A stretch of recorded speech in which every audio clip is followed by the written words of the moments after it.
Hello friends, myself Neeraj Patel. આ video લેક્ચરમાં આપણે GTU વિન્ટર 2024 પરીક્ષામાં પૂછાયેલા એન્જિનિયરિંગ ગ્રાફિક્સ એન્ડ ડિઝાઇન સબ્જેક્ટના પેપરનું કમ્પ્લીટ સોલ્યુશન કરીશું. આ સોલ્યુશન મેં બે પાર્ટમાં બનાવેલું છે, જેમાં પાર્ટ 1ની અંદર ક્વેશ્ચન 1A થી ક્વેશ્ચન 3C ઓર સુધીના દરેક પ્રોબ્લેમનું સોલ્યુશન કરેલું છે, અને પાર્ટ 2ની અંદર ક્વેશ્ચન 4A થી ક્વેશ્ચન 5C ઓર સુધીના દરેક પ્રોબ્લેમનું સોલ્યુશન કરેલું છે. તો આ પાર્ટ 2નો વિડીયો છે, જેમાં આપણે આ પેપરના ક્વેશ્ચન 4A થી ક્વેશ્ચન 5C ઓર સુધીના દરેક પ્રોબ્લેમનું સોલ્યુશન કરીશું. તેમજ પાર્ટ 1ના વિડીયોની લિંક મેં નીચે ડિસ્ક્રિપ્શનમાં મૂકેલી છે. તેમજ આ પેપરના કમ્પ્લીટ સોલ્યુશનની PDF ફાઇલની લિંક પણ મેં નીચે ડિસ્ક્રિપ્શનમાં મૂકેલી છે. તો આ પાર્ટ 2નો વિડીયો છે, જેમાં આપણે આ પેપરના ક્વેશ્ચન 4A થી ક્વેશ્ચન 5C ઓર સુધીના દરેક પ્રોબ્લેમનું સોલ્યુશન કરીશું. So let's start. Next question is question 4A. Define solid of revolution. Give 3 example of solid of revolution. તો આ પ્રોબ્લેમનું સોલ્યુશન મેં ઓલરેડી મારી યુટ્યુબ ચેનલમાં અપલોડ કરેલું છે, અને અહીં તેની લિંક દર્શાવેલી છે. આ સેમ લિંક મેં નીચે ડિસ્ક્રિપ્શનમાં ક્વેશ્ચન 4A ના નામે સેવ કરેલી છે, જેના પર ક્લિક કરીને તમે આ પ્રોબ્લેમનું સોલ્યુશન શીખી શકશો. Next question is question 4B. A hexagonal prism, edge of base 25 mm and axis 65 mm long, rests with its base on HP such that one of its rectangular face is parallel to VP. It is cut by a plane perpendicular to VP and parallel to HP and 30 mm above HP. Draw the development of the lateral surface of the truncated prism. તો અહીં એક hexagonal prism આપેલો છે, જેની એજ of base 25 millimetre છે અને axis height 65 millimetre છે. તે ઓરિજિનલ પ્લેન પર તેના બેઝ પર રેસ્ટ થાય છે. એ રીતે રેસ્ટ થાય છે કે આ પ્રિઝમની જે 6 રેક્ટેન્ગ્યુલર ફેસ હોય છે, તેમાંથી કોઈ એક રેક્ટેન્ગ્યુલર ફેસ વર્ટિકલ પ્લેનને પેરેલલ છે. ત્યારબાદ આ પ્રિઝમને એક પ્લેન કે જે વર્ટિકલ પ્લેનને પરપેન્ડિક્યુલર છે અને ઓરિજિનલ પ્લેનને પેરેલલ છે, તેમજ તે પ્લેન ઓરિજિનલ પ્લેનથી 30 mm ઉપરથી આ પ્રિઝમને કટ કરે છે. તો આ કટ કર્યા બાદ જે પ્રિઝમ બાકી રહે છે, તે પ્રિઝમનું આપણે ડેવલપમેન્ટ ડ્રો કરવાનું છે. તો આ પ્રિઝમ ફર્સ્ટ ક્વોડ્રન્ટમાં રેસ્ટ થાય છે તેવું આપણે એઝ્યુમ કરીએ, તો XY લાઇનની ઉપરનો પ્લેન વર્ટિકલ પ્લેન બનશે અને તેના પર આપણે આ પ્રિઝમનો ફ્રન્ટ વ્યૂ ડ્રો કરશું.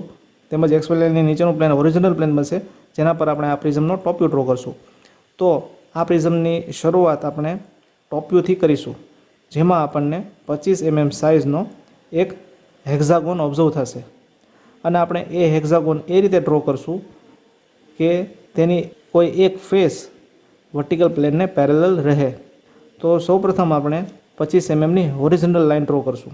હવે આ પ્રોબ્લેમ હેક્ઝાગોનલ પ્રિઝમનો છે, એટલે આ બંને પોઈન્ટમાંથી આપણે હેક્ઝાગોન ડ્રો કરવાનો છે. એટલા માટે હવે આપણે આ બંને પોઈન્ટમાંથી 60 ડિગ્રીના એંગલ પર 25 મિલીમીટર લાંબી લાઇન ડ્રો કરશું, કારણ કે હેક્ઝાગોનનો જે એંગલ બનતો હોય છે તે 60 ડિગ્રીનો હોય છે. હવે આ બંને પોઈન્ટમાંથી રેન્ડમ લેન્થની વર્ટિકલ લાઇન ડ્રો કરશું. હવે આપણે 25 mmની રેડિયસ લેશું, અને આ પોઈન્ટને સેન્ટર રાખીને આ વર્ટિકલ લાઇનને કટ કરાવશું, તેમજ આ પોઈન્ટને સેન્ટર રાખીને આ લાઇનને કટ કરાવશું. એટલે આપણને આ બે પોઈન્ટ મળશે. હવે આ બધા જ પોઈન્ટને આપણે ડાર્ક લાઇનથી જોડી દઈશું. હવે આપણે અહીં નામ આપશું ABCDEF, જે આ હેક્ઝાગોનલ પ્રિઝમના બેઝના 6 પોઈન્ટ બનશે.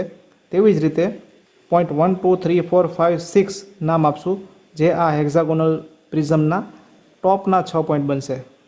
હવે આપણે પોઈન્ટ A અને D માંથી XY લાઇન સુધીની વર્ટિકલ પ્રોજેક્શન લાઇન ડ્રો કરશું. તો અહીં મળશે પોઈન્ટ A', અહીં મળશે પોઈન્ટ B', અહીં મળશે C', અહીં મળશે D', તેમજ આ બનશે E', અને અહીં મળશે F'.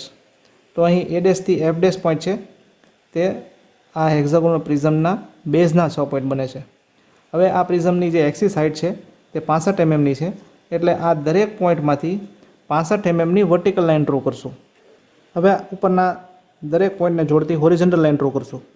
તો અહીં મળશે 1', અહીં મળશે 2', અહીં મળશે 3', અહીં મળશે 4', અહીં મળશે 5', અને અહીં મળશે 6'. તો પોઈન્ટ 1' થી 6' છે, તે આ હેક્ઝાગોનલ પ્રિઝમના ટોપના 6 પોઈન્ટ છે, અને આ પ્રિઝમની હાઇટ છે 65 mm. તો અહીં નોર્મલ કન્ડિશન આપણે ડ્રો કરી દીધી, જેમાં આ પ્રિઝમ છે તે હોરિઝોન્ટલ પ્લેન પર તેના બેઝ પર રેસ્ટ થાય છે, અને તેની બે રેક્ટેન્ગ્યુલર ફેસ કે જેનું નામ છે BC32 અને 65EF, આ બંને રેક્ટેન્ગ્યુલર ફેસ વર્ટિકલ પ્લેનને પેરેલલ છે. તે રીતે આપણે આ પ્રિઝમને રેસ્ટ કર્યો છે.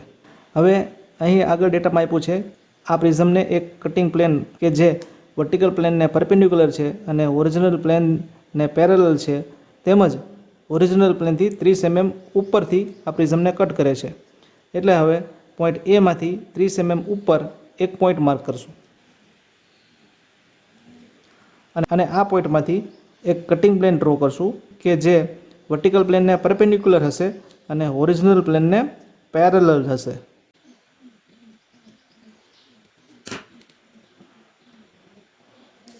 તો જો આપણે આ સેટ સ્ક્વેરને કટિંગ પ્લેન કન્સિડર કરીએ તો આ પ્રિઝમ કંઈક આ રીતે કટ થાય છે. જેમાં તમે જોઈ શકો છો કે આ પ્લેન છે તે વર્ટિકલ પ્લેનને પરપેન્ડિક્યુલર છે અને ઓરિજિનલ પ્લેનને પેરેલલ છે. આ રીતે આ પ્રિઝમ છે એ કટ થાય છે અને આ કટિંગ પ્લેન ઓરિજિનલ પ્લેનથી 30 mm ઉપર છે. તો આ કટિંગ પ્લેન લાઇન પ્રિઝમને જ્યાં ટચ થશે ત્યાં આપણે નામ આપીએ. તો અહીં નામ આપશું P ડેશ, અહીં નામ આપશું Q ડેશ, અહીં નામ આપશું R ડેશ અને અહીં નામ આપશું S ડેશ. હવે આ કટિંગ પ્લેનથી પ્રિઝમનો જે ઉપરનો પોર્શન છે તે કપાઈ ગયો છે. એટલે હવે આ XY લાઇનથી કટિંગ પ્લેન લાઇન સુધીના જે પોઈન્ટ છે તેને ડાર્ક લાઇનથી જોડી દઈશું. તો આ કટિંગ પ્લેનથી જે નીચેનો પોર્શન છે તેટલો પ્રિઝમ જ હવે બાકી રહ્યો છે અને આ બાકી રહેલા પોર્શનનું આપણે ડેવલપમેન્ટ ડ્રો કરવાનું છે. હવે અહીં બેઝમાં કોઈ પણ જાતનું કટિંગ થતું નથી. એટલે હવે 25 mm રેડિયસ લઈને આપણે આ પોઈન્ટ A થી આગળ પોઈન્ટ માર્ક કરશું. એટલે હવે A થી B જેટલી રેડિયસ લઈએ અને અહીં એને સેન્ટર રાખીને અહીં એક આર્ક ડ્રો કરીએ તો અહીં મળશે B. તે જ રીતે બીને સેન્ટર રાખીને આર્ક ડ્રો કરીએ તો અહીં મળશે C. ધેન Cને સેન્ટર રાખીને આર્ક ડ્રો કરીએ, અહીં મળશે D. ધેન Dને સેન્ટર રાખીને આર્ક ડ્રો કરીએ, અહીં મળશે E. ધેન Eને સેન્ટર રાખીને આર્ક ડ્રો કરીએ, અહીં મળશે F અને Fને સેન્ટર રાખીને આર્ક ડ્રો કરીએ, અહીં મળશે પોઈન્ટ A. તો અહીં આ પોઈન્ટ A થી આ પોઈન્ટ સુધીના જે પોઈન્ટ મળે છે તે બધા જ આ પ્રિઝમના બેઝના પોઈન્ટ છે, જેમાં કોઈ પણ જાતનું કટિંગ થતું નથી. એટલે આ પોઈન્ટથી આ પોઈન્ટને ડાર્ક લાઇનથી જોડી દઈએ. ત્યારબાદ અહીં જે કટિંગ પ્લેન છે તે બેઝને પેરેલલ છે. એટલે અહીં જે ટોપમાં જે રીતની હોરિઝોન્ટલ લાઇન મળે છે તે જ રીતની હોરિઝોન્ટલ લાઇન અહીં કટિંગ પ્લેનમાં પણ મળશે. એટલે હવે આ કટિંગ પ્લેનમાંથી આપણે રેન્ડમ લેન્થની ઓરિજિનલ લાઇન ડ્રો કરશું. હવે અહીં A ડેશથી PQ ડેશ સુધીની લાઇનમાં કોઈ પણ જાતનું કટિંગ થતું નથી. એટલે હવે પોઈન્ટ A માંથી એક વર્ટિકલ લાઇન ડ્રો કરશું અને અહીં નામ આપશું P ડેશ. અહીં P ડેશ Q ડેશનું જે ડિસ્ટન્સ છે તે ડિસ્ટન્સ અહીં A ડેશ B ડેશ જેટલું જ થશે અને તેનું એકચ્યુઅલ ડિસ્ટન્સ આપણને AB જ મળશે. એટલે હવે AB જેટલી રેડિયસ લેશું અને અહીં P ડેશને સેન્ટર રાખીને આર્ક ડ્રો કરશું તો અહીં મળશે Q ડેશ. તે જ રીતે Q ડેશથી R ડેશ જઈએ તો જેટલું ડિસ્ટન્સ Q ડેશ R ડેશનું છે એટલું જ ડિસ્ટન્સ B ડેશ C ડેશનું છે અને એટલું જ ડિસ્ટન્સ BCનું છે. એટલે હવે BC જેટલી રેડિયસ લેશું જે 25 mm જ થશે અને અહીં Q ડેશને સેન્ટર રાખીને આર્ક ડ્રો કરશું તો અહીં મળશે R ડેશ. તે જ રીતે R ડેશથી S ડેશ જઈએ તો તે ડિસ્ટન્સ પણ આપણને 25 mm જ મળશે. એટલે આ દરેક પોઈન્ટમાંથી 25 mm દૂર આપણે આર્ક ડ્રો કરશું. તો હવે અહીં R ડેશને સેન્ટર રાખીને આર્ક ડ્રો કરશું એટલે અહીં મળશે S ડેશ. ત્યારબાદ S ડેશથી R ડેશ જઈએ તે ડિસ્ટન્સ પણ 25 mm જ મળશે. એટલે S ડેશને સેન્ટર રાખીને આર્ક ડ્રો કરશું તો અહીં મળશે R ડેશ. ત્યારબાદ R ડેશથી Q ડેશનું ડિસ્ટન્સ પણ 25 mm મળશે. એટલે R ડેશને સેન્ટર રાખીને આર્ક ડ્રો કરશું એટલે અહીં મળશે Q ડેશ. અને છેલ્લે Q ડેશથી P ડેશ જઈએ તો તે ડિસ્ટન્સ પણ આપણને 25 mm જ મળશે. એટલે Q ડેશથી અહીં આર્ક ડ્રો કરશું તો આ મળશે P ડેશ. હવે અહીં ફ્રન્ટ વ્યૂમાં તમે જોશો તો A dash P dash, B dash Q dash, F dash Q dash, C dash R dash, E dash R dash અને D ડેશ S ડેશની વર્ટિકલ લાઇન ઓબ્ઝર્વ થાય છે. એટલે હવે આ દરેક પોઈન્ટમાંથી ઉપરના પોઈન્ટને જોડતી વર્ટિકલ લાઇન ડ્રો કરશું અને હવે P ડેશથી આ P ડેશના પોઈન્ટને ડાર્ક લાઇનથી જોડી દઈશું. તો હવે તમે જોઈ શકો છો કે અહીં આ પોઈન્ટ A થી પોઈન્ટ Aનું ડિસ્ટન્સ થશે 25x6 એટલે કે 150 મિલીમીટર. તો આ પોર્શન છે તે થશે ડેવલપમેન્ટ ઓફ હેક્ઝાગોનલ પ્રિઝમ. તો આ સાથે આ પ્રોબ્લેમ અહીં પૂરો થાય છે. Next question is question 5A. Draw isometric scale for the line of length 100 mm. Mark 53 mm on it. તો આ પ્રોબ્લેમનું સોલ્યુશન પણ મેં ઓલરેડી મારી યુટ્યુબ ચેનલમાં અપલોડ કરેલું છે અને આ તેની ઇમેજ છે, તેમજ અહીં નીચે તેની લિંક દર્શાવેલી છે. આ સેમ લિંક મેં નીચે ડિસ્ક્રિપ્શનમાં ક્વેશ્ચન 5A ના નામે સેવ કરેલી છે, જેના પર ક્લિક કરીને તમે આ પ્રોબ્લેમનું સોલ્યુશન શીખી શકશો. Next question is question 4A or differentiate between prism and pyramid. તો આ પ્રોબ્લેમનું સોલ્યુશન પણ મેં ઓલરેડી મારી યુટ્યુબ ચેનલમાં અપલોડ કરેલું છે અને આ તેની લિંક છે. આ સેમ લિંક મેં નીચે ડિસ્ક્રિપ્શનમાં ક્વેશ્ચન 4A ઓરના નામે સેવ કરેલી છે, જેના પર ક્લિક કરીને તમે આ પ્રોબ્લેમનું સોલ્યુશન શીખી શકશો. Next question is question 4B or bisect one of the interior angle of regular pentagonal plane having sides of 30 mm. તો આ પ્રશ્નમાં એક પેન્ટાગોનલ પ્લેન કે જેની સાઈડ 30 મિલીમીટર આપેલી છે, તેના એક અંદરના ખૂણાને બાયસેક્ટ કરવાનો છે, એટલે કે પેન્ટાગોનના કોઈ એક અંદરના ખૂણાના બે સરખા ભાગ કરવાના છે. તો આ પ્રોબ્લેમ ડ્રો કરવા માટે સૌપ્રથમ આપણે 30 મિલીમીટર સાઇઝનો પેન્ટાગોન ડ્રો કરવો પડશે. તો તેના માટે સૌપ્રથમ આપણે 30 મિલીમીટરની હોરિઝોન્ટલ લાઇન ડ્રો કરીએ. તો આ પોઈન્ટનું નામ આપશું A અને આ પોઈન્ટનું નામ આપશું B. હવે પોઈન્ટ A અને B માંથી 72 ડિગ્રીના ખૂણા પર 30 મિલીમીટર લાંબી લાઈન ડ્રો કરશું. તો 0, 10, 20, 30, 40, 50, 60, 70 અને 2, 72. તે જ રીતે પોઈન્ટ B માંથી 72 ડિગ્રીના એંગલ પર 30 મિલીમીટરની લાંબી લાઈન ડ્રો કરીએ. તો અહીંયા 0, 10, 20, 30, 40, 50, 60, 70 અને 2, 72. તો અહીં નામ આપશું પોઈન્ટ C અને અહીં નામ આપશું પોઈન્ટ E. હવે AB જેટલી રેડિયસ લેશું અને પોઈન્ટ C ને સેન્ટર રાખીને એક આર્ક ડ્રો કરશું, તેમજ પોઈન્ટ E ને સેન્ટર રાખીને બીજી આર્ક ડ્રો કરશું. આ બંને આર્ક જ્યાં મળશે ત્યાં આપશું પોઈન્ટ D. હવે CD અને ED ને જોડી દઈએ. હવે આ પેન્ટાગોનનો એક અંદરનો એંગલ જે આપણે કન્સિડર કરશું એંગલ EAB, કે જેના આપણે બે સરખા ભાગ કરીશું. તો તેના માટે AB લેન્થથી અડધાથી વધારે લેન્થની રેડિયસ લેશું અને એને સેન્ટર રાખીને આર્ક ડ્રો કરશું. તો અહીં મળશે પોઈન્ટ P અને અહીં મળશે પોઈન્ટ Q. હવે આ સેમ રેડિયસ રાખીને પોઈન્ટ P ને સેન્ટર રાખીને એક આર્ક ડ્રો કરશું. તેવી જ રીતે પોઈન્ટ Q ને સેન્ટર રાખીને બીજી આર્ક ડ્રો કરશું. આ બંને આર્ક જ્યાં મળશે ત્યાં આપશું પોઈન્ટ S. હવે A અને S માંથી પસાર થતી લાઈન ડ્રો કરશું. તો અહીં તમે જોઈ શકો છો કે એંગલ EAB ના બે સરખા ભાગ થઈ ગયા છે. તો આ સાથે આ પ્રોબ્લેમ અહીં પૂરો થાય છે. Next question is question 4C or a square pyramid having 30 mm edge of the base and axis of 70 mm long and axis parallel to VP and inclined at 60 degree to HP. Draw projection of pyramid if one of the edge of its base inclined at 30 degree to VP and apex is on HP and 40 mm away from VP. તો આ પ્રોબ્લેમમાં એક square pyramid આપેલો છે જેની એજ of base 30 millimetre છે અને axis height 70 mm છે. તેમજ આ પિરામિડની એક્સિસ છે તે વર્ટિકલ પ્લેનને પેરેલલ છે અને તે હોરિઝોન્ટલ પ્લેન સાથે 60 ડિગ્રીનો ખૂણો બનાવે છે.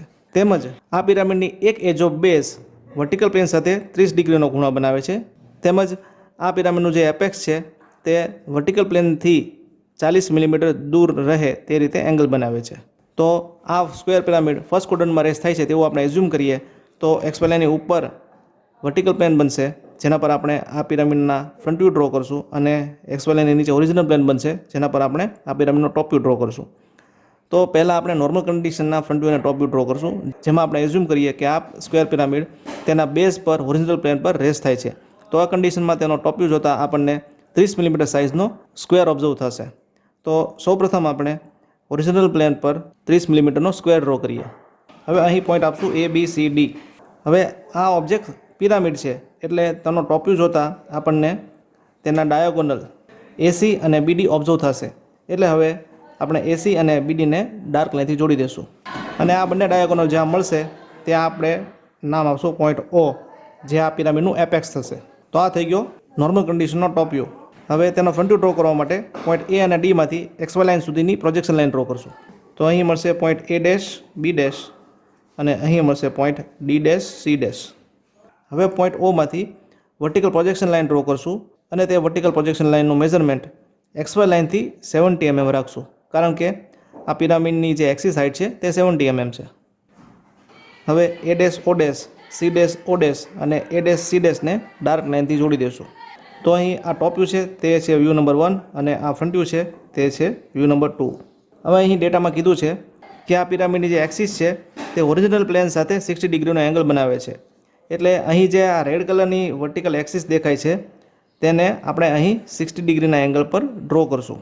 તો તેના માટે સૌપ્રથમ આપણે XY લાઇન પર એક રેન્ડમલી પોઈન્ટ માર્ક કરીએ અને આ પોઈન્ટનું નામ આપશું સી ડેશ ડી ડેશ. હવે જો આ વર્ટિકલ એક્સિસને આપણે 60 ડિગ્રીના એંગલ પર રોટેટ કરીએ તો આ જે બેઝની લાઇન છે એ ડેશ સી ડેશ તે 30 ડિગ્રીના એંગલ પર રોટેટ થશે. એટલા માટે હવે આ પોઈન્ટ સી ડેશ ડી ડેશમાંથી 30 ડિગ્રીના એંગલ પર 30 મિલીમીટર લાંબી લાઇન ડ્રો કરશું. તો અહીં પોઈન્ટ મળશે એ ડેશ બી ડેશ.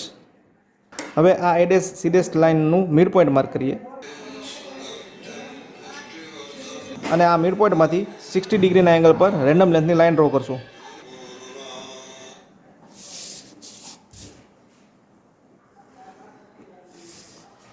ત્યારબાદ એ ડેશ ઓ ડેશ જેટલી રેડિયસ લેશું અને અહીં એ ડેશને સેન્ટર રાખીને આ ત્રાસી લાઇનને કટ કરાવશું.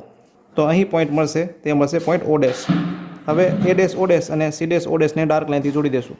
તો આ થઈ ગયો વ્યૂ નંબર 3, જેમાં આપણે વ્યૂ નંબર 2ને એક્સિસથી 60 ડિગ્રીના એંગલ પર રોટેટ કર્યો.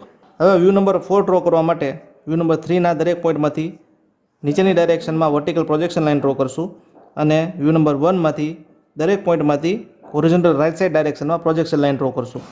હવે એ અને એ ડેશની લાઇન જ્યાં મળશે ત્યાં મળશે પોઈન્ટ એ, બી અને બી ડેશની લાઇન જ્યાં મળશે ત્યાં મળશે પોઈન્ટ બી, સી અને સી ડેશની લાઇન જ્યાં મળશે ત્યાં મળશે પોઈન્ટ સી અને ડી અને ડી ડેશની લાઇન મળશે ત્યાં મળશે પોઈન્ટ ડી, તેમજ ઓ અને ઓ ડેશની લાઇન જ્યાં મળશે ત્યાં મળશે પોઈન્ટ ઓ. હવે વ્યૂ નંબર 3ને ઉપરથી એટલે કે ટોપમાંથી જોતા આપણને slant edge O dash A dash O dash B dash observe થશે, તેમજ અહીં બેઝની line A dash B dash observe થશે, જેને આપણે ડાર્ક લાઇનથી જોડી દઈએ. તો સૌપ્રથમ આપણે એ બી, ઓ એ અને ઓ બીને ડાર્ક લાઇનથી જોડી દઈએ. તે જ રીતે આ બેઝની edge of base A D અને બીસી તેમજ સ્લાન્ટ એજ ઓસી અને ઓડી ઓબ્ઝર્વ થશે, જેને આપણે ડાર્ક લાઇનથી જોડી દઈએ. પરંતુ અહીં edge of base C D છે તે ટોપ વ્યૂમાંથી ઓબ્ઝર્વ નહીં થાય, એટલે એજ ઓફ બેઝ સી ડીને આપણે હિડન લાઇનથી જોડી દઈશું. તો આ થઈ ગયો વ્યૂ નંબર 4. ત્યારબાદ આગળ ડેટામાં કીધું છે કે આ પિરામિડની એક એજ ઓફ બેઝ જેને આપણે એ બી કન્સિડર કરશું તે વર્ટિકલ પ્લેન સાથે 30 ડિગ્રીના એંગલ પર રોટેટ થાય છે, તેમજ આ પિરામિડનું જે એપેક્સ ઓ છે તે વર્ટિકલ પ્લેનથી 40 mm દૂર છે. એટલા માટે હવે XY લાઇનથી 40 mm નીચે એક પોઈન્ટ માર્ક કરીએ અને આ પોઈન્ટમાંથી રેન્ડમ લેન્થની હોરિઝોન્ટલ લાઇન ડ્રો કરીએ. હવે આ હોરિઝોન્ટલ લાઇન પર આપણે રેન્ડમલી એક પોઈન્ટ માર્ક કરીએ અને તેનું નામ આપશું પોઈન્ટ ઓ. હવે ડેટામાં કીધું છે તેમ આ પિરામિડની એક edge of base vertical plane સાથે 30 ડિગ્રીનો ખૂણો બનાવે છે, એટલે તે એજ ઓફ બેઝ આપણે એ ડી કન્સિડર કરશું. હવે અહીં જે એક્સિસની લાઇન અને આ એજ ઓફ બેઝ એ ડીની લાઇન બંને પેરેલલ છે, બરાબર.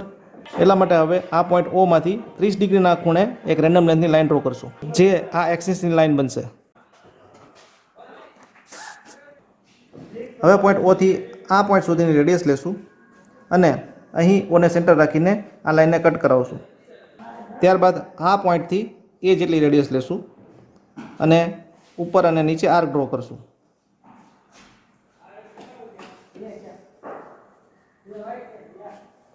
ત્યારબાદ ઓથી એ જેટલી રેડિયસ લેશું અને અહીં ઓને સેન્ટર રાખીને આ આર્કને કટ કરાવશું. જેટલી રેડિયસ ઓ એની છે તેટલી જ રેડિયસ ઓ બીની હશે, એટલે સેમ ઓને સેન્ટર રાખીને આ બીજી આર્કને પણ કટ કરાવશું. તો અહીં પોઈન્ટ મળશે એ અને અહીં પોઈન્ટ મળશે બી. હવે એ બીને ડાર્ક લાઇનથી જોડી દઈએ. ત્યારબાદ ઓડી જેટલી રેડિયસ લેશું અને અહીં ઓને સેન્ટર રાખીને આર્ક ડ્રો કરશું. જેટલી રેડિયસ ઓડીની છે એટલી જ રેડિયસ ઓસીની છે, એટલે સેમ ઓને સેન્ટર રાખીને અહીં નીચે બીજી આર્ક ડ્રો કરશું. ત્યારબાદ એડી જેટલી રેડિયસ લેશું અને અહીં એને સેન્ટર રાખીને આ આર્કને કટ કરાવશું. જેટલી રેડિયસ એડીની છે તેટલી જ રેડિયસ બીસીની છે, એટલે હવે બીને સેન્ટર રાખીને આ બીજી આર્કને કટ કરાવશું. તો અહીં મળશે પોઈન્ટ ડી અને અહીં મળશે પોઈન્ટ સી. હવે એડી અને બીસીને ડાર્ક લાઇનથી જોડી દેશું. અને બાકીની બધી લાઈન જે રીતે વ્યૂ નંબર 4માં જોડેલી છે તે રીતે આ વ્યૂમાં પણ આપણે જોડી દઈશું. તો અહીં તમે જોઈ શકો છો કે આ જે એક્સિસનો વર્ટિકલ પ્લેન સાથેનો એંગલ છે તે 30 ડિગ્રી છે અને આ એક્સિસને parallel edge of base AD છે, તેથી અહીં એજ ઓફ બેઝ એડીનો વર્ટિકલ પ્લેન સાથેનો એંગલ પણ 30 ડિગ્રી થશે. જે બંને એંગલ અહીં દર્શાવેલા છે, તેમજ અહીં એપેક્સ પોઈન્ટ ઓ છે તે વર્ટિકલ પ્લેનથી 40 mm દૂર છે. તો અહીં ડેટામાં જે રીતે કન્ડિશન આપી છે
Next question is question 5a. Draw isometric scale for the line of length 100 mm. Mark 53 mm on it. તો આ પ્રોબ્લેમનું સોલ્યુશન પણ મેં ઓલરેડી મારી યુટ્યુબ ચેનલમાં અપલોડ કરેલું છે અને આ તેની ઇમેજ છે, તેમજ અહીં નીચે તેની લિંક દર્શાવેલી છે. આ સેમ લિંક મેં નીચે ડિસ્ક્રિપ્શનમાં ક્વેશ્ચન 5a ના નામે સેવ કરેલી છે, જેના પર ક્લિક કરીને તમે આ પ્રોબ્લેમનું સોલ્યુશન શીખી શકશો. Next question is question 5b. Draw front view, top view and right hand side view using first angle projection method. તો આ ઓર્થોગ્રાફિક પ્રોજેક્શનનો પ્રોબ્લેમ છે, જેમાં આપણને એક 3D ઇમેજ આપેલી છે, જેનો ફ્રન્ટ વ્યૂ, ટોપ વ્યૂ અને right hand side view first angle projection પ્રમાણે ડ્રો કરવાનો છે. તો આ 3D ઇમેજમાં એરો ડાયરેક્શન અહીં આપેલી છે અને ત્યાં x લખેલું છે, એટલે કે આ ડાયરેક્શન છે તે આપણી ફ્રન્ટ વ્યૂની ડાયરેક્શન થશે. હવે આ ઓબ્જેક્ટની ટોટલ લેન્થ, ટોટલ હાઇટ અને ટોટલ વિડ્થ ફાઇન્ડ કરીએ. તો આ એરોની ડાયરેક્શન છે, એટલા માટે આ ઓબ્જેક્ટની ટોટલ લેન્થ થશે 64 મિલીમીટર, તેની ટોટલ હાઇટ થશે 35 plus 15 which is equal to 50 millimetre અને ટોટલ વિડ્થ થશે 100 મિલીમીટર. હવે જો આપણે કોઈ પણ ઓબ્જેક્ટનો ફ્રન્ટ વ્યૂ ઓબ્ઝર્વ કરીએ તો ફ્રન્ટ વ્યૂમાં આપણને ઓબ્જેક્ટના લેન્થ અને હાઇટના ડાયમેન્શન ઓબ્ઝર્વ થશે. તેના ટોપ વ્યૂમાં આપણને લેન્થ અને વિડ્થના ડાયમેન્શન ઓબ્ઝર્વ થશે અને સાઇડ વ્યૂમાં વિડ્થ અને હાઇટના ડાયમેન્શન ઓબ્ઝર્વ થશે. તો આ પ્રોબ્લેમની શરૂઆત આપણે ફ્રન્ટ વ્યૂથી કરીશું. તો સૌપ્રથમ આપણે એક રેન્ડમ લેન્થની હોરિઝોન્ટલ લાઇન ડ્રો કરીશું અને with respect to this horizontal line આપણે ફ્રન્ટ વ્યૂ, ટોપ વ્યૂ અને સાઇડ વ્યૂ ડ્રો કરશું. હવે અહીં ફર્સ્ટ એંગલ પ્રોજેક્શન પ્રમાણે આપણે આ ત્રણેય વ્યૂ ડ્રો કરવાના છે, એટલે XY લાઇનની ઉપર ફ્રન્ટ વ્યૂ આવશે, ફ્રન્ટ વ્યૂની એક્ઝેક્ટ નીચે ટોપ વ્યૂ આવશે અને ફ્રન્ટ વ્યૂની left side right hand side view આવશે. તો સૌપ્રથમ આપણે આ ઓબ્જેક્ટનો ફ્રન્ટ વ્યૂ ડ્રો કરીએ. તો ફ્રન્ટ વ્યૂ ઓબ્ઝર્વ કરતા આપણને 64 બાય 15 mm નું આ રેક્ટેંગલ ઓબ્ઝર્વ થાય છે. તો આ રેફરન્સ લાઇનથી 10 મિલીમીટર ઉપરથી આપણે આ 64 બાય 15 મિલીમીટરનું રેક્ટેંગલ દોરીએ. તો આ રેક્ટેંગલ આપણે ડ્રો કરી દીધું. ત્યારબાદ આપણને આ જે રીપ છે, જેની લેન્થ 10 મિલીમીટર આપી છે અને તેની હાઇટ 35 મિલીમીટર થશે, તે ઓબ્ઝર્વ થશે. એટલે હવે આ 64 મિલીમીટરની લેન્થના સેન્ટરમાંથી આપણે એક વર્ટિકલ સેન્ટર લાઇન ડ્રો કરશું. આ સેન્ટર લાઇનથી આ રીબની વિડ્થ 10 મિલીમીટર છે, એટલે આ પોઈન્ટથી 5 મિલીમીટર લેફ્ટ અને 5 મિલીમીટર રાઈટ પોઈન્ટ મૂકીને 35 મિલીમીટરની વર્ટિકલ રીબ ડ્રો કરશું અને ઉપર આ રીબ છે એ પૂરી થાય છે, એટલે આ બંને પોઈન્ટને જોડી દેશું. તેમજ આ ફ્રન્ટ વ્યૂ જોતા આપણને આ રેક્ટેંગલ ઓબ્ઝર્વ થશે, જેની ટોટલ લેન્થ આપી છે 40 મિલીમીટર, એટલે આ પોઈન્ટથી 20 મિલીમીટર હોરિઝોન્ટલ લાઇન ડ્રો કરશું, તેમજ આ પોઈન્ટથી 20 મિલીમીટરની હોરિઝોન્ટલ લાઇન ડ્રો કરશું અને આ બંને પોઈન્ટમાંથી વર્ટિકલ લાઇન ડ્રો કરશું. તો આ બંને રેક્ટેંગલ આપણને ઓબ્ઝર્વ થયા, જે અહીં આપેલા છે. તેમજ તેના સેન્ટરમાં આ 10 બાય 35 મિલીમીટરની આપણને વર્ટિકલ રીપ ઓબ્ઝર્વ થાય છે. ત્યારબાદ અહીં 20 મિલીમીટરનો થ્રુ આઉટ હોલ આપેલો છે. તો ફ્રન્ટ વ્યૂમાંથી આ હોલ છે તેની બે હિડન લાઇન ઓબ્ઝર્વ થશે, એટલે આ સેન્ટરથી આ હોલની રેડિયસ થશે 10 મિલીમીટર, એટલે આ સેન્ટરથી 10 મિલીમીટર લેફ્ટ એક પોઈન્ટ મૂકશું, તેમજ આ સેન્ટરથી 10 મિલીમીટર રાઈટ સાઈડ એક પોઈન્ટ મૂકશું. હવે આ બંને પોઈન્ટમાંથી આપણે વર્ટિકલ હિડન લાઇન ડ્રો કરશું. તેમજ ફ્રન્ટ વ્યૂમાંથી અહીં જે આ સ્લોટ આપેલો છે તેની પણ એક હિડન લાઇન ઓબ્ઝર્વ થશે. તો આ સ્લોટ છે તે આ પોઈન્ટથી 7 મિલીમીટર નીચેથી શરૂ થાય છે, એટલે આ પોઈન્ટથી 7 મિલીમીટર નીચે એક પોઈન્ટ માર્ક કરશું અને આ પોઈન્ટમાંથી આ સ્લોટની હોરિઝોન્ટલ હિડન લાઇન ડ્રો કરશું. તો આ થઈ ગયો આ ઓબ્જેક્ટનો ફ્રન્ટ વ્યૂ. હવે તેનો ટોપ વ્યૂ ડ્રો કરશું. તો ટોપ વ્યૂમાં આપણને લેન્થ અને વિડ્થના ડાયમેન્શન ઓબ્ઝર્વ થશે, એટલે આ જે લેન્થના ડાયમેન્શન છે તેને આપણે પ્રોજેક્શન લાઇનથી નીચે પ્રોજેક્ટ કરીશું. તેમજ આ હોરિઝોન્ટલ રેફરન્સ લાઇનથી 10 મિલીમીટર નીચેથી આપણે આ ઓબ્જેક્ટનું ટોપ વ્યૂ શરૂ કરશું. એટલે આ પોઈન્ટથી 10 મિલીમીટર નીચે એક પોઈન્ટ માર્ક કરીને તેમાંથી આ 64 મિલીમીટરની લાંબી લાઇન ડ્રો કરશું. અને આ ઓબ્જેક્ટની વિડ્થ છે તે 100 મિલીમીટર છે, એટલે આ બંને પોઈન્ટમાંથી 100 મિલીમીટરની વર્ટિકલ લાઇન ડ્રો કરશું. અને અહીં નીચે આ લેન્થ ઓબ્ઝર્વ થશે, એટલે આ બંને પોઈન્ટને ડાર્ક લાઇનથી જોડી દઈએ. અહીં આ ઓબ્જેક્ટની વિડ્થ 100 મિલીમીટર છે, એટલે આ સેન્ટર લાઇનથી નીચે 50 મિલીમીટર એક પોઈન્ટ માર્ક કરશું અને એ પોઈન્ટમાંથી સેન્ટર લાઇન ડ્રો કરશું. હવે આ ઓબ્જેક્ટને ઉપરથી જોતા આ સેન્ટરથી 20 મિલીમીટર ડાયામીટરનું સર્કલ ઓબ્ઝર્વ થશે, એટલે આ સેન્ટરને સાપેક્ષે આપણે 20 મિલીમીટર ડાયામીટરનું સર્કલ ડ્રો કરીએ. તેમજ આ સેન્ટરને સાપેક્ષે 40 બાય 40 મિલીમીટરનો સ્ક્વેર ઓબ્ઝર્વ થશે. તેમજ અહીં બે રીબ આપેલી છે જેની લેન્થ છે 10 મિલીમીટર. તો આ પોઈન્ટથી 5 મિલીમીટર લેફ્ટ અને 5 મિલીમીટર રાઈટ સાઈડ પોઈન્ટ મૂકીને આ પોઈન્ટમાંથી વર્ટિકલ રીબ ડ્રો કરીએ. તો આ રીબ છે તે આ પાછળની થશે, તેવી જ રીતે અહીં નીચે પણ એ રીબ ઓબ્ઝર્વ થશે. તો આ રીબ છે તે આ લેફ્ટ સાઈડની રીબ છે. તેમજ આ ઓબ્જેક્ટને ઉપરથી જોતા આ સ્લોટ છે તે આપણને ઓબ્ઝર્વ નહીં થાય, જેની બે હિડન લાઇન ડ્રો કરવી પડશે. અને આ સ્લોટની વિડ્થ છે 30 મિલીમીટર, જેને આપણે with respect to centre mark કરીએ. તો આ પોઈન્ટથી 15 મિલીમીટર ઉપર એક પોઈન્ટ માર્ક કરીએ અને 15 મિલીમીટર નીચે એક પોઈન્ટ માર્ક કરીએ અને આ બંને પોઈન્ટમાંથી એ સ્લોટની હિડન લાઇન ડ્રો કરીએ. તો આ થઈ ગયો આ ઓબ્જેક્ટનો ટોપ વ્યૂ. હવે આ ઓબ્જેક્ટનો right hand side view draw કરીએ. રાઇટ હેન્ડ સાઈડ વ્યૂ આપણે આ બંને વ્યૂ ઉપરથી જનરેટ કરીશું. તો તેના માટે આ પ્રોજેક્શન લાઇનથી 10 મિલીમીટર દૂર એક પોઈન્ટ માર્ક કરશું અને તેમાંથી વર્ટિકલ પાર્ટીશન લાઇન ડ્રો કરીએ. હવે સાઈડ વ્યૂમાં વિડ્થ અને હાઇટના ડાયમેન્શન ઓબ્ઝર્વ થશે. તો હાઇટ છે તે આપણે ડાયરેક્ટલી ફ્રન્ટ વ્યૂમાંથી પ્રોજેક્ટ કરી લઈએ અને આ વિડ્થને પ્રોજેક્ટ કરવા માટે આ પોઈન્ટમાંથી 45 ડિગ્રીના એંગલ પર લાઇન ડ્રો કરશું. હવે આ બંને પોઈન્ટમાંથી આ લાઇન સુધીની હોરિઝોન્ટલ લાઇન ડ્રો કરશું અને આ બંને પોઈન્ટમાંથી વર્ટિકલ લાઇન ડ્રો કરશું. તો અહીં જે રેક્ટેંગલ મળે છે તેની વચ્ચે આપણો સાઈડ વ્યૂ આવી જશે. હવે આ જે સેન્ટર લાઇન છે તેને આપણે સાઈડ વ્યૂમાં પ્રોજેક્ટ કરીએ. તો હવે આ ઓબ્જેક્ટનો right hand side view observe કરતા આપણને આ 30 mm નો સ્લોટ સાથેનો આ રેક્ટેંગલ ઓબ્ઝર્વ થશે. અને આ 30 mm નો સ્લોટ છે તે સેન્ટરથી તે વિથ રિસ્પેક્ટ ટુ સેન્ટર છે, એટલે આ સેન્ટર લાઇનને કન્સિડર કરીને આ સ્લોટ સાથેનો રેક્ટેંગલ ડ્રો કરીએ. તો આ ગેપ છે તે સેન્ટરથી સાપેક્ષે 30 મિલીમીટર છે. હવે આ જે વર્ટિકલ હાઇટ છે તે 7 મિલીમીટર છે, એટલે આ પોઈન્ટમાંથી 7 mm ની બે વર્ટિકલ લાઇન ડ્રો કરશું અને આ બંને પોઈન્ટને જોડી દઈએ, એટલે 30 બાય 7 મિલીમીટરનો આપણને અહીં સ્લોટ ઓબ્ઝર્વ થશે. ત્યારબાદ આપણને 40 બાય 35 મિલીમીટરનો વચ્ચે આવો એક રેક્ટેંગલ ઓબ્ઝર્વ થશે, એટલે આ પોઈન્ટથી 20 મિલીમીટર દૂર અહીં પોઈન્ટ માર્ક કરીને આવા 35 મિલીમીટરની વર્ટિકલ લાઇન ડ્રો કરીએ.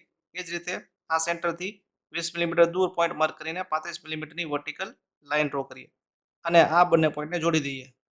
ત્યારબાદ આ રીબની બે સ્લાન્ટ લાઇન ઓબ્ઝર્વ થશે, એટલે આ બંને પોઈન્ટને જોડી દઈએ. એ જ રીતે રાઈટ સાઈડ પણ આ બંને પોઈન્ટને જોડી દઈએ. તો આ બે ત્રાસી લાઈન છે તે આ રીબની લાઈન થશે. ત્યારબાદ અહીં જે સર્ક્યુલર હોલ છે તેની હિડન લાઈન ઓબ્ઝર્વ થશે. તો આ પોઈન્ટના સેન્ટરથી 10 મિલીમીટર રાઈટ સાઈડ અને 10 millimetre left side point mark કરીને તેમાંથી વર્ટિકલ સર્કલની હિડન લાઈન ડ્રો કરશું.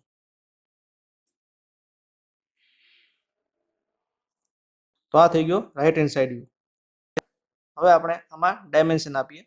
તો અહીં 3D ઓબ્જેક્ટમાં જે રીતે ડાયમેન્શન આપેલા છે તે રીતે દરેક વ્યૂમાં આપણે ડાયમેન્શન આપીશું. તો આ સાથે આ પ્રોબ્લેમ અહીં પૂરો થાય છે. Next question is question 5A or Which AutoCAD command can be used to create part B from part A for the following figures? તો અહીં 3 પ્રકારની ફિગર આપેલી છે, જેમાં AutoCAD કમાન્ડનો ઉપયોગ કરીને અહીં પાર્ટ એમાં જે ડ્રોઈંગ આપેલું છે તેને પાર્ટ બી પ્રમાણે કમ્પ્લીટ કરવાનું છે. તો અહીં ફિગર એક્સમાં જે પાર્ટ એ છે તેમાં અડધું ટેબલ ટેનિસ રેકેટ ડ્રો કરેલું છે અને પાર્ટ બીમાં એ રેકેટ કમ્પ્લીટ કરેલું છે. તો આપણે જણાવવાનું છે કે કયા કમાન્ડનો ઉપયોગ કરીને આ રેકેટ પાર્ટ બીમાં જે રીતે દર્શાવેલું છે તે રીતે કમ્પ્લીટ થશે. તો અહીં ફિગર એક્સ માટે જે AutoCAD કમાન્ડનો ઉપયોગ થશે તેનું નામ છે મિરર. ત્યારબાદ ફિગર વાયમાં પાર્ટ એમાં એક સર્કલ આપેલું છે અને તેની ઉપર એક ઓબ્જેક્ટ ડ્રો કરેલો છે અને પાર્ટ બીની અંદર એ ઓબ્જેક્ટની મલ્ટિપલ સર્ક્યુલર ડાયરેક્શનમાં કોપી કરેલી છે. તો ફિગર વાય માટે પાર્ટ એમાંથી પાર્ટ બી ક્રિએટ કરવા માટે જે AutoCAD કમાન્ડનો ઉપયોગ થશે તેનું નામ છે પોલાર એરે.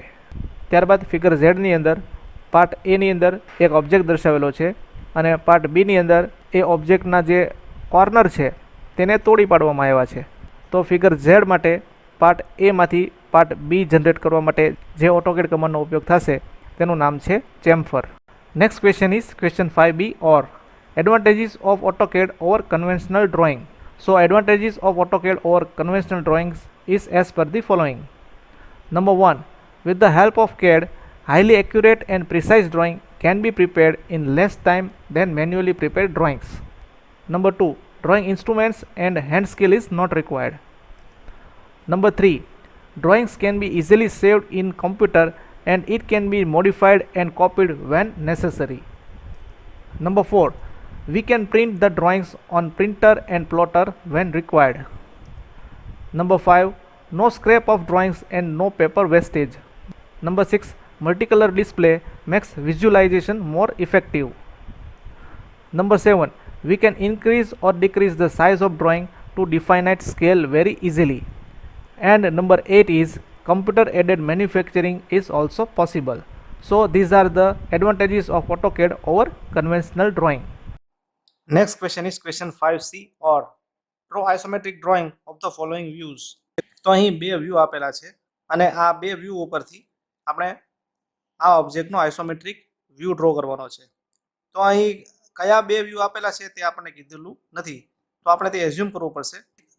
તો અહીં આ જે નીચેનો વ્યૂ છે તેને આપણે ફ્રન્ટ વ્યૂ કન્સિડર કરીએ અને આ જે ઉપરનો વ્યૂ છે તેને ટોપ વ્યૂ કન્સિડર કરીએ. તો આ ફ્રન્ટ વ્યૂ અને ટોપ વ્યૂ પરથી આપણે આ ઓબ્જેક્ટનું આઇસોમેટ્રિક ડ્રોઈંગ ડ્રો કરવાનું છે.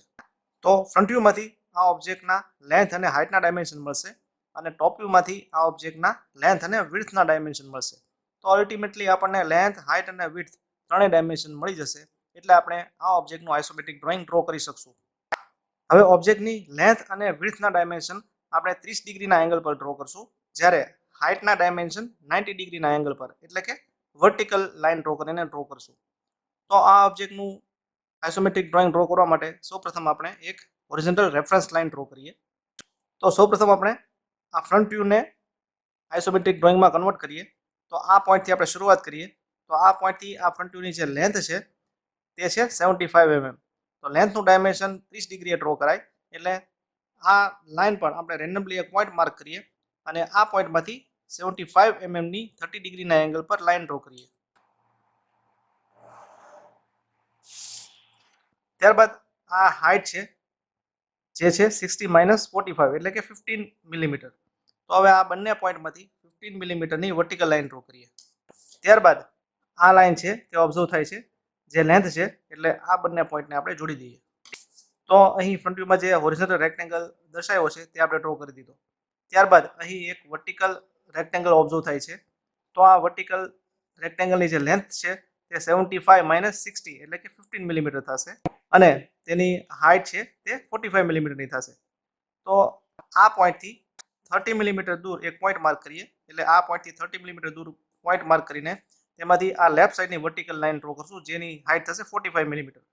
તે જ રીતે રાઈટ સાઈડથી પણ અહીં ડાયમેન્શન આપ્યું છે તે પ્રમાણે 30 મિલીમીટર દૂર એક પોઈન્ટ માર્ક કરશું અને આ પોઈન્ટમાંથી 45 મિલીમીટરની વર્ટિકલ લાઇન ડ્રો કરશું અને ત્યારબાદ આ બંને પોઈન્ટ જોડાયેલા છે એટલે હવે આ બંને પોઈન્ટને જોડી દઈએ. તો અહીં ફ્રન્ટ વ્યૂમાં જે ઊંધો ટી જેવો શેપ ઓબ્ઝર્વ થાય છે તે આપણે ડ્રો કરી દીધો. ત્યારબાદ ટોપ વ્યૂમાં જોતા આપણને એક ટી ઓબ્ઝર્વ થાય છે. તો તે ટી આપણે આ પોઈન્ટથી શરૂ કરીએ તો આ પોઈન્ટથી ટોપ વ્યૂમાં જે આ ટીની જે વિડ્થ છે તેનું માપ છે 60 મિલીમીટર. એટલે આ પોઈન્ટમાંથી 60 મિલીમીટર એટલે આ બંને પોઈન્ટમાંથી 60 મિલીમીટરની એટલે આ બંને પોઈન્ટમાંથી 60 મિલીમીટરની લાઈન 30 ડિગ્રીના એંગલ પર ડ્રો કરીશું. કારણ કે ટોપ વ્યૂમાં આ વર્ટિકલ લાઈન છે એ વિડ્થ બનશે જે 30 ડિગ્રીના એંગલ પર ડ્રો કરાય છે. એટલે હવે આ બંને પોઈન્ટમાંથી 30 ડિગ્રીના એંગલ પર 60 મિલીમીટરની લાઈન ડ્રો કરીએ.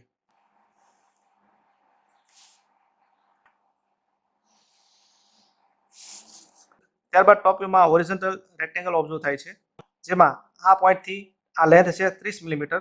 એટલે આ પોઈન્ટમાંથી 30 ડિગ્રીના એંગલ પર 30 મિલીમીટર લાંબી લાઈન ડ્રો કરીએ. એ જ રીતે આ ડિસ્ટન્સ છે 30 મિલીમીટર. એટલે આ પોઈન્ટથી 30 ડિગ્રીના એંગલ પર 30 મિલીમીટરની લાઈન ડ્રો કરીએ. અને આ બંને પોઈન્ટને જોડતી લાઈન ઓબ્ઝર્વ થાય છે. એટલે હવે આ બંને પોઈન્ટને જોડી દઈએ. ત્યારબાદ અહીં 15 મિલીમીટરની લેન્થ છે. એટલે આ બંને પોઈન્ટમાંથી 30 ડિગ્રીના એંગલ પર 15 મિલીમીટરની લાઈન ડ્રો કરીએ. અને હવે આ બંને પોઈન્ટને જોડી દઈએ. એટલે ટોપ વ્યૂમાં આપણને જે ટી ઓબ્ઝર્વ થાય છે તેવો શેપ મળી જશે. હવે ફ્રન્ટ વ્યૂમાંથી જોતા આપણને આ બે રેક્ટેંગલ જે છે એ ઓબ્ઝર્વ થાય છે. તો આ આપણો ફ્રન્ટ વ્યૂ થશે. એટલે આ જે રેક્ટેંગલ છે તે આપણે આ બંને પોઈન્ટમાંથી જનરેટ કરીશું. એટલે હવે આ બંને પોઈન્ટમાંથી 45 મિલીમીટરની વર્ટિકલ લાઈન ડ્રો કરીએ. જે ફ્રન્ટ વ્યૂના લેફ્ટ રેક્ટેંગલ બનશે. એ જ રીતે રાઈટ સાઈડ પણ આપણને તેવો જ રેક્ટેંગલ ઓબ્ઝર્વ થશે. એટલે આ પોઈન્ટમાંથી આપણે વર્ટિકલ લાઈન ડ્રો કરશું. ત્યારબાદ ટોપ વ્યૂમાંથી જોતા પણ આપણને 30 બાય 60 મિલીમીટરનો રેક્ટેંગલ લેફ્ટ અને રાઈટ સાઈડ ઓબ્ઝર્વ થાય છે. એ રેક્ટેંગલ આપણે આ બંને પોઈન્ટમાંથી ડ્રો કરશું. એટલે આ પોઈન્ટ અને આ પોઈન્ટને જોડી દઈશું. એવી જ રીતે આ બંને પોઈન્ટને જોડી દઈશું. ત્યારબાદ આ બંને પોઈન્ટને જોડી દઈએ અને આ પોઈન્ટમાંથી 30 ડિગ્રીના એંગલ પર લાઈન ડ્રો કરીશું. ત્યારબાદ આ પોઈન્ટમાંથી 60 મિલીમીટરની વર્ટિકલ લાઈન ડ્રો કરશું અને આ પોઈન્ટમાંથી 75 મિલીમીટરની 30 ડિગ્રીના એંગલ પર લાઈન ડ્રો કરશું. એટલે આપણું આઇસોમેટ્રિક ડ્રોઈંગ કમ્પ્લીટ થઈ જશે. હવે આપણે આ ઓબ્જેક્ટમાં ડાયમેન્શન આપીશું. તો અહીં ફ્રન્ટ વ્યૂ અને ટોપ વ્યૂમાં જે રીતે ડાયમેન્શન આપેલા છે તે રીતે આપણે આઇસોમેટ્રિક ડ્રોઈંગમાં ડાયમેન્શન આપીશું. તો આ સાથે આ પ્રોબ્લેમ અહીં પૂરો થાય છે.